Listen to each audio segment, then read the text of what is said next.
Leur puissance avait atteint des sommets. Un professeur lambda n'avait aucune chance de les gérer. Il me fallait donc trouver quelqu'un capable de les encadrer correctement. Yuki m'avait glissé un jour que les chevaliers sacrés étaient les mieux placés pour maîtriser les esprits. En y repensant, j'avais laissé échapper cette info sur les esprits lors d'une discussion avec lui, sans vraiment réfléchir. Sa réaction à ce moment-là m'avait troublé.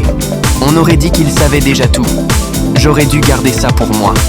Remarque, tu aurais dû, oui, me sermonna une voix intérieure, celle de Raphaël, qui enfonçait le clou sans pitié. Vu l'état des choses, j'ai décidé qu'on ne pouvait pas rester les bras croisés. J'ai convoqué une réunion d'urgence et les participants étaient tous là. Moi, Veldora, Ramiris et Masayuki, qui faisaient office d'observateur. J'avais également appelé Mjolnir, celui qui gérait tout le projet. Une fois que tout le monde s'est installé, j'ai pris la parole pour ouvrir la discussion.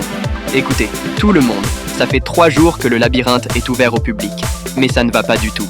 Pour être direct, c'est carrément nul. Pour le divertissement, non. Pour que les gens aient envie de revenir dans notre labyrinthe, je pense qu'il serait mieux de leur offrir un peu de guidance. D'abord, à ce rythme, personne ne risque d'atteindre le 10e étage. Si ça continue comme ça, on pourrait devoir mettre le labyrinthe en attente. Et ça, c'est hors de question. Après avoir bien pesé le problème, j'en suis arrivé à la conclusion qu'on devait au moins éduquer les aventuriers sur quelques stratégies de base. Limul a raison, a déclaré Veldora avec conviction. Si on laisse les choses traîner comme ça, je n'aurai jamais l'occasion de briller, peu importe combien de temps j'attends. Sérieusement. Les étages 50 et en dessous, c'est mon travail et j'en suis fier. Je veux vraiment que le monde entier les voie. Ramiris a hoché la tête vigoureusement. Je pense qu'on peut leur donner quelques indices. Avec l'approbation de Veldora et Ramiris, j'étais rassuré. Masayuki, quant à lui, semblait complètement largué. On l'avait convoqué à la dernière minute et il avait l'air de se sentir hors de sa zone de confort. Il était visiblement troublé, alors j'ai décidé de lui laisser un moment pour se reprendre avant de lui demander ce qu'il en pensait. Puis, j'ai tourné mon regard vers Mjolnir. Voir Masayuki, qui l'admirait énormément, l'avait mis dans un état de joie débordant. Il rayonnait littéralement. Je peux dire un mot sur la question ? Bien sûr, toutes les suggestions sont les bienvenues. Parle franchement, pas besoin de te retenir. Concernant l'idée de donner des indices, j'espère qu'on pourra être prudent sur leur nombre.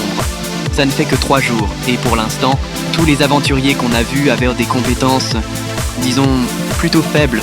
J'ai déjà pris contact avec des aventuriers expérimentés à travers l'association indépendante. Donc, je crois qu'on verra bientôt arriver des aventuriers de rang C ou supérieur, avec de bien meilleures capacités. Ça va fonctionner, tu crois ? Oui. Même si je ne peux pas deviner ce que Yuki a en tête, il a tenu sa part du marché. Il a contacté toutes les divisions de l'association indépendante à travers le pays via la communication magique pour faire notre promotion. Je vois. Donc, il y a vraiment un avantage à accueillir une de leurs branches ici, après tout. Autre chose ? Oui, j'ai demandé des faveurs à des marchands pour qu'ils nous aident à faire de la publicité. Les gardes du corps expérimentés et même les contacts qu'ils ont dans les rues se sont joints à l'effort. Leurs rapports montrent un retour très positif de la part du public. J'ai trouvé ça brillant.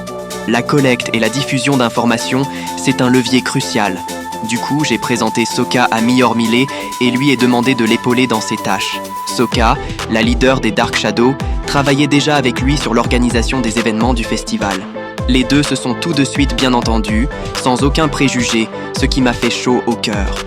Résultat, plusieurs subordonnés de Soka ont commencé à opérer sous les ordres de Mjolnir.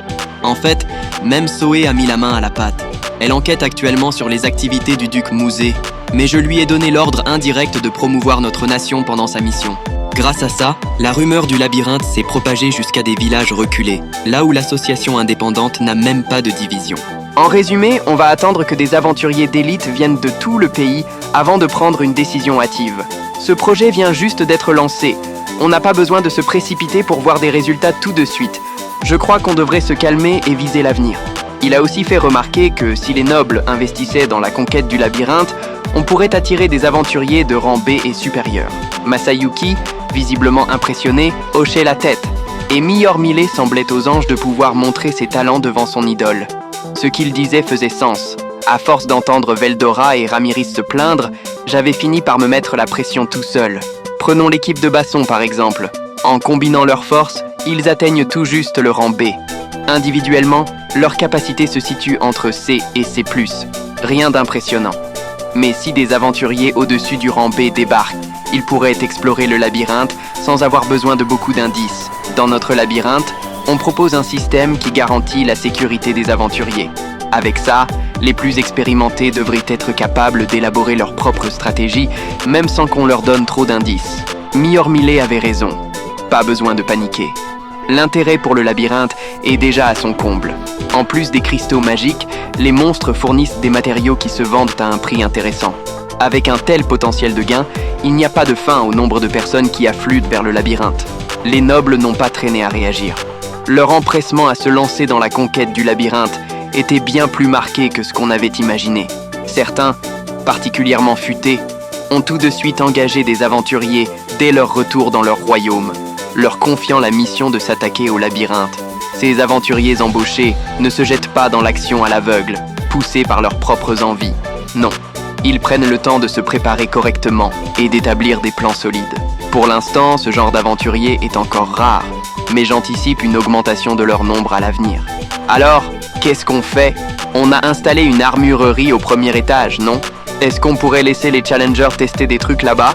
Ramiris, perplexe, a froncé les sourcils. Tester? Tester quoi, au juste? Elle n'était pas la seule à être confuse, alors j'ai pris le temps d'expliquer mon idée.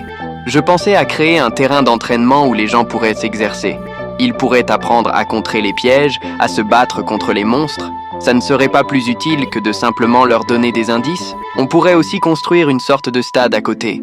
Avec toutes les nouvelles recrues qui rejoignent l'armée de notre nation, j'espérais que ça pourrait leur être bénéfique pour leur formation. Comme il n'y a pas d'accident mortel dans le labyrinthe, ça offrirait une expérience de combat vraiment significative. À ma grande surprise, un allié inattendu s'est manifesté pour soutenir mon idée. Masayuki. Il est intervenu d'un ton décontracté. Si on part sur cette idée, je pense qu'il serait aussi sympa d'organiser des cours sur la conquête du labyrinthe. Je l'ai regardé, un peu étonné. « Oh, c'était mal de couper la parole comme ça ?» a-t-il ajouté un peu gêné. « Non, pas du tout. Tant mieux » a-t-il lancé soulagé. Le sujet dont vous discutiez avait l'air super intéressant. Même moi, j'ai pu suivre, alors j'ai parlé sans réfléchir. Masayuki a esquissé un sourire en coin. Il s'adaptait plus vite que je ne l'imaginais, et il avait une audace naturelle. Alors, quel genre de cours on pourrait organiser? Si on veut faire des cours, est-ce qu'on devrait réunir tous les aventuriers dans la grande salle de conférence? Ça serait utile pour leur expliquer comment fonctionne le labyrinthe. On pourrait imiter les tutoriels dans les jeux vidéo. Tuto? Quoi? Ça a l'air délicieux, c'est de la nourriture? Ramiris et lui étaient tout aussi perdus, et j'ai réalisé que Veldora, malgré son côté fan de trucs modernes, n'avait aucune idée de ce qu'était un tutoriel. Forcément, Ramiris non plus. Le langage ici peut être bien traduit, mais sans une compréhension commune d'un sujet, c'est difficile de se comprendre. Puisque Veldora n'avait aucune idée de ce qu'était un tutoriel, Ramiris ne pouvait pas savoir non plus. Du coup, Masayuki et moi avons pris le temps d'expliquer. C'est comme un endroit pour entraîner leurs compétences. On peut simuler ce qui se passe vraiment dans le labyrinthe. Masayuki a ajouté « Limul a raison. Je pense qu'il est crucial de vivre tous les scénarios possibles avant d'entrer dans le labyrinthe. Si on peut enseigner les bases sous forme de mission, je suis sûr que même les aventuriers comprendront plus facilement. Les aventuriers n'aiment probablement pas les longues explications, donc on pourrait préparer un terrain d'entraînement pour ceux qui sont assez sérieux pour s'y essayer eux-mêmes. » C'était une suggestion de Masayuki. On a donc décidé de créer un tutoriel sous forme de mission. Avant de délivrer les permis d'entrée, les aventuriers devraient accomplir quelques missions simples. Comme ça, ceux qui veulent défier le labyrinthe apprendraient le minimum requis pour l'exploration. Veldora et Ramiris ont semblé comprendre après nos explications. Ça peut être génial. De mon point de vue, tout est trop simple en ce moment, au point d'être ennuyeux. J'espère que vous pourrez construire un terrain d'entraînement pour que ces challengers améliorent leurs compétences. Je pense pareil. Si Milim voyait les challengers qu'on a eus jusqu'ici, elle aurait pété un câble et les aurait tous tabassés. Veldora, Ramiris et Miormile ont tous donné leur feu vert. Après avoir suivi le tutoriel, on devrait leur permettre de tester certaines des armes et armures incroyables fabriquées par la Fédération de Tempest, a suggéré Miormile. Pour ceux qui galèrent pendant leur expédition, préparer des missions de tutoriel plus difficiles, ça pourrait être une idée amusante aussi. Ces propositions étaient pertinentes. Je vois, Publier un guide pourrait être intéressant, ai-je ajouté. Ça pourrait aussi servir de petite brochure touristique. On pourrait présenter la ville aux nouveaux venus et même trouver des gens compétents pour écrire des chroniques. Beaucoup d'inefficacité venait du fait que personne ne savait vraiment grand-chose sur le labyrinthe. Pour cette raison, on a décidé de leur offrir au moins un tutoriel de base. Sans ça, je doute que quiconque puisse passer le 50e étage, là où la difficulté augmente vraiment. Et pour ceux qui veulent vivre pleinement l'expérience du labyrinthe, préparer un parcours d'entraînement plus poussé serait une bonne idée. D'ailleurs, les chevaliers sacrés devraient bientôt être envoyés pour explorer les étages 50 et en dessous, ce qu'on pourrait appeler le vrai défi. Pour l'instant, on ne peut pas attendre grand-chose des aventuriers, alors il semble qu'on devra compter sur les chevaliers sacrés pour être les partenaires de jeu de Ramiris et Veldora. Avec ça, on a décidé d'ouvrir le premier étage comme terrain d'entraînement. On n'a pas oublié de préparer une entrée séparée pour les nouvelles recrues, distincte de celle des challengers. Tu as raison, ça serait bien de les séparer. D'accord, je m'en occupe tout de suite, a répondu Ramiris avec entrain. Tout était réglé, et j'étais sur le point de mettre fin à la réunion quand... Ah, attends une seconde, a lancé quelqu'un. Une nouvelle idée a fusé, et pas de n'importe qui. À ma grande surprise, c'est Masayuki lui-même qui a pris la parole, les yeux pétillants d'enthousiasme. Pour l'instant, on n'a que des auberges et des restaurants dans les zones sécurisées, pas vrai? Vous ne pensez pas qu'il serait bien d'en installer à chaque étage? Et puis, vous savez, ne pas avoir des endroits comme des toilettes, ça peut être vraiment pénible. Puisqu'on relie les espaces de toute façon, on devrait installer des portes près des escaliers de chaque étage. Comme il y a des gens qui partent au combat sans même un sac de couchage, vous ne trouvez pas que ce serait sympa de leur offrir un espace pour dormir, à un prix premium bien sûr? Ce mec, un génie ou quoi? Des toilettes? J'avoue, peut-être parce que je n'ai plus de fonction corporelle, j'avais totalement zappé ce détail. J'étais vraiment impressionné par son sens de l'observation. J'ai jeté un coup d'œil à Ramiris, qui a hoché la tête avec vigueur pour montrer son accord.